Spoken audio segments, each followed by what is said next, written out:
Hi friends, it's Miss Tara with Niles District Library. This week for Space is the Place, we're talking about the moon. And we're going to be reading Moon, Earth's Best Friend by Stacey McNulty and illustrated by Stevie Lewis. Look up, look up, look up! It's me, Moon! I'm Earth's best friend.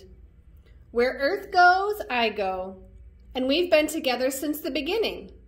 Almost. Let me tell you our story. Once upon a time, about 4.5 billion years ago, a space rock the size of Mars crashed into baby Earth. Big ol' mess. Pieces of rock, chunks of earth, and even lava were blasted into space. This crashed trash came together to make me, a satellite. Actually, I'm Earth's only natural satellite. Natural, not created by Earthlings. Satellite means I circle the Earth. She has thousands of human-made satellites too. They're mostly metal and plastic, not exactly best friend material. Guess that makes me Earth's #1 real sidekick. It takes me 27.3 days to go around Earth. It also takes me 27.3 days to spin once. Coincidence? I think not. Means I'm dependable. My face always smiles at Earth. You never see my backside. But you probably noticed I look different every night. Fun, right? Check out my phases.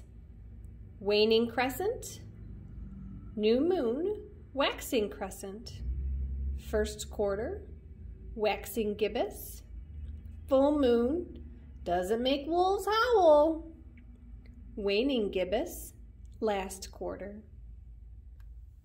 Some other planets have best friends too. I am Moon, but I'm not the only moon in the solar system. Look at Jupiter has all of these moons. Mars has 2. Neptune has a bunch of moons. Saturn has a bunch of moons. Uranus has a bunch of moons. Of all of the moons, I'm the 5th biggest.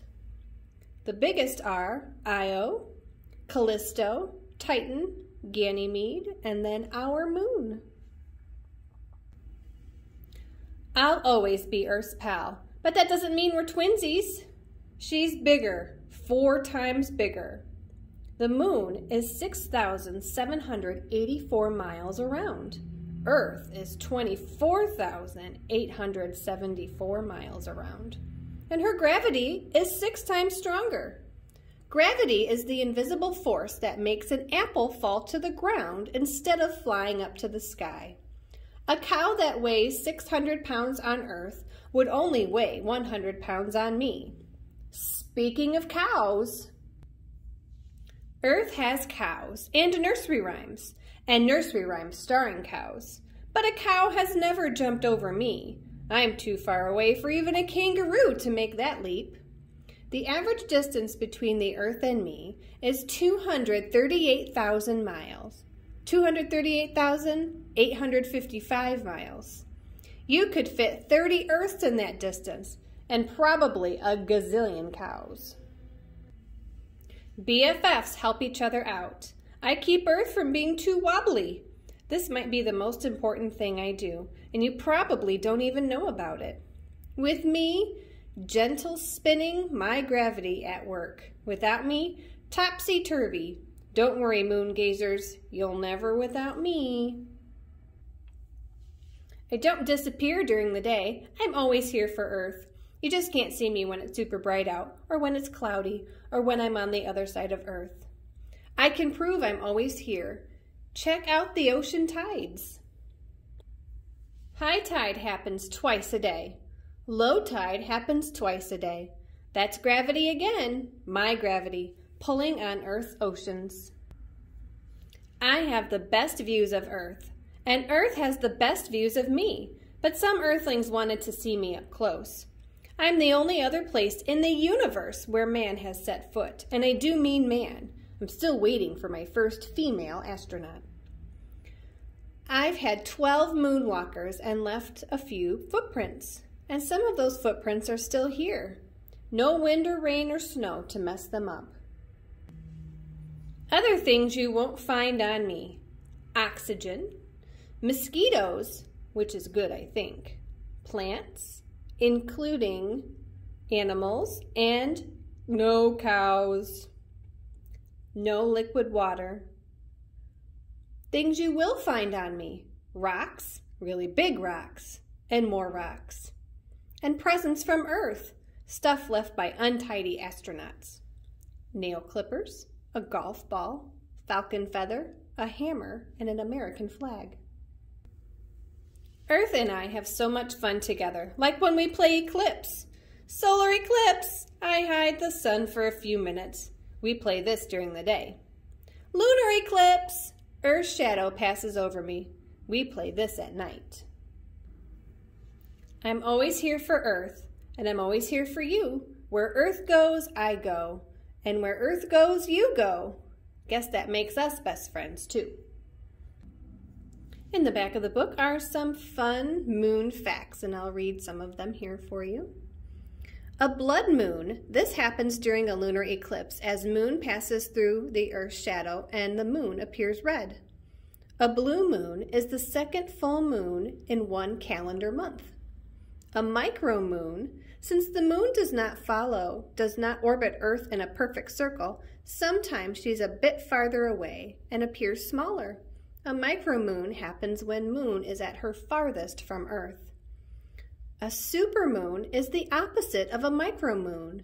When moon is full and at her closest to Earth, she will appear larger by about 14% and brighter by about 30%. We have a full moon every 29.5 Earth days. The sidereal period is 27.3 days, and the synodic period is 29.5 days.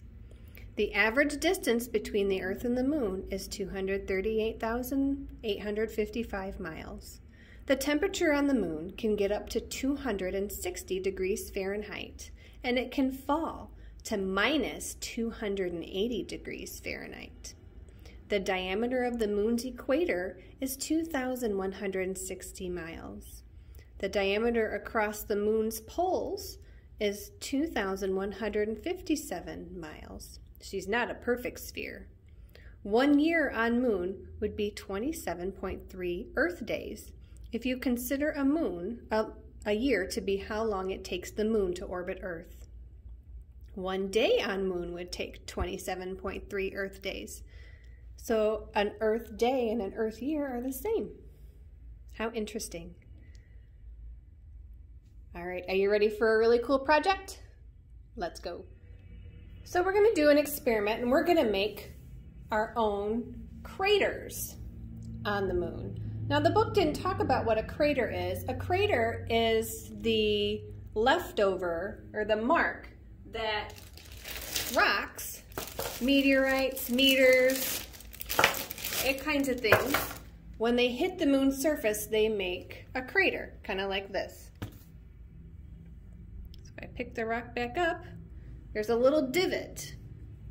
That's called a crater. And if you look at the surface of the moon is covered with craters. There's always things hitting our moon. So we're going to make our own moon craters using, I've got just a disposable cake pan that you can get at any grocery store. And I filled it with some flour. And I have a bunch of different things, and we're going to do an experiment, and we're going to throw different things in our moon dust, which is kind of like the surface of the moon. The moon is very dusty like this. So we are going to make our own craters, and you can do this at home with anything that you have laying around the house. So, like you just saw me do a big rock, and you saw what it made. So I've got some other things here, then we're gonna try it. I'm gonna do my rock straight above my tin. I'm gonna drop it straight and see what kind of crater it makes. I'm gonna drop the same rock off to the side and see what kind of crater it makes. A making a mess, that's for sure. I'm gonna do it real close and see how deep it goes. So I can see that this one that I dropped from pretty high is a lot deeper than this one that I dropped right on the surface. It's the same rock, but you can see that the shape is different depending on if I drop it like this or if I drop it like that. You can see the shape is different. How about if I drop something that's not heavy? If I drop something that's not heavy at all, what kind of mark will it make? So I have some of these little puff balls. They're super light, little crafting puff balls. So let's see. Oh, I dropped one already. Let's see if it makes any kind of, oh, a little bit. I think it's more making divots because my fingers are trying to pick it up. So very light. So the lighter things don't make as much of a deep crater as the heavier things. I've got a couple other weird things that I just found laying around. Here's a little plastic fish I found downstairs in our sensory tub stuff. So let's drop our fish and see what happens. All right, so I've got a weird little crab thing here. Let's drop this guy. I'm gonna drop him kind of hard and see what happens. Let's see what kind of craters we have here. Fish-shaped crater and a crab-like, lobster-like crater.